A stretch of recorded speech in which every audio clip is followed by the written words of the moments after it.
this vineyard was planted in 2000, so it's 22 years old vineyards. Mainly is Nerello Mascalese, 4 hectares on 5 totally. I guess at the beginning, the main variety that was planted was international plant, because sometimes I found some small rows with Pinot Noir or Cabernet Sauvignon. We have also a small part of an old vineyards of 1950 that it was planted by Bash. Nerello Mascalese, of course, because it was the main variety planted here. Of course, if you consider vineyards older than 60-year-old, you can find some genetic varieties in the vineyards, because you can have some Nerello Cappuccio, for example, that was the other variety planted in the area. Also, you can find something that probably is derived by not clonal selection, so can have different characteristics according to genotypes. And for the newer vines, why did you change to Cordon, Spur and Guyot?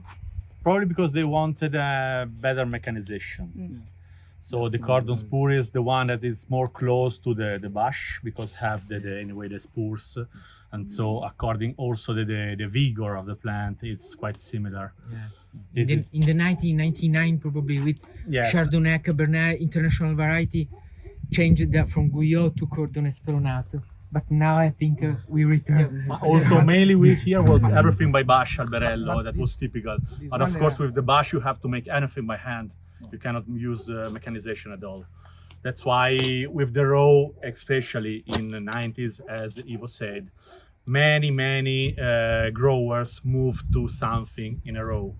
For example, if we have also an older plantation of 1960 that is Vigna Vecchia or Sciara Nuova, where we make the Sciara Nuova VV, that we called Cordon Spur, but anyway you can easily find that was a bush and then try to move in a row, you know, so changing plant, taking down some plants and moving everything in a row. So not exactly a traditional Cordon Spur. It is a new kind of it's a revisitation of the bush, and it's more about the canopy management, which is the very important topic for us.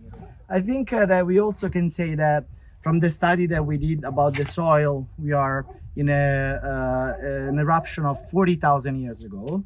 So it's a pretty new, I will say. Imagine that the Etna, actually, for how we see, it's 200,000 years old.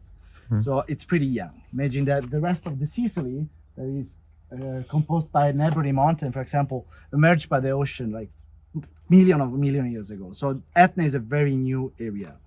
And of course, each contrada has a different, could be on a different eruption.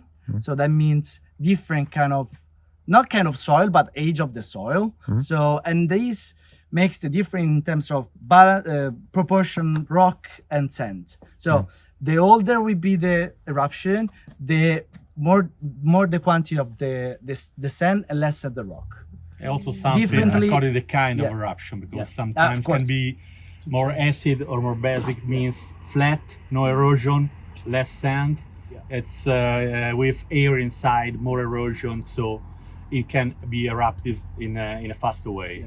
So because actually the Etna never erupt in the same way. So Sure. sometimes could be a basaltic eruption, sometimes could be an explosive eruption. It's very peculiar. Sometimes could be just a lava flow, sometimes could be just explode.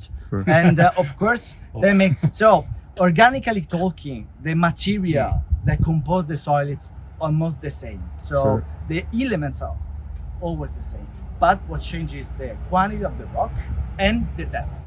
So what makes really special the Etna soil? Of course, it's volcanic, and for the reason that Michele just said. So you have the right condition that the plant could be more can take from the soil easily all the elements that they need. But the typology of the sand that we have here, because it's volcanic, it's a kind of sand which has a lot of porosity, so it can retain a lot of the water. And we are in a place where the water never miss, because it's the place where we have 3 times more the quantity of the rainfall that the rest of the Sicily has. We have 1,200 millimeters per year, which is a lot. Of course, not in the summer, but because they sand, it's very able to catch the water. So we never have a very, I would say, water stressful from the vines. which is very important. And what it's great because it's drainant, Yeah. because you don't have Any accumulation on the of soil, water, on the top. that it's very terrible for the roots. Yeah. But anyway, with drainant with humidity Yeah. on the small parts itself, so it's great for. We don't need any irrigation system. Yeah. And It's it's not good allowed. for for Nerella mascalese Yeah. in the north because it's less vigorous, so you do need a bit more water. You're right. Exactly. Less vigorosity make great Nerello mascalese. Otherwise, if it's too strong, you can have some problem in order to big production and tannins to maturine, and Yes. every Yeah. problem can Because about also the be barrier. concerning the Of Nerello course, mascalese. in a territory where the dry farming it's mandatory, you can irrigate just they say emergency irrigation, emergency irrigation, and so it's the perfect condition. So you really don't need to irrigate. We don't have at all irrigation Yeah, system. we don't.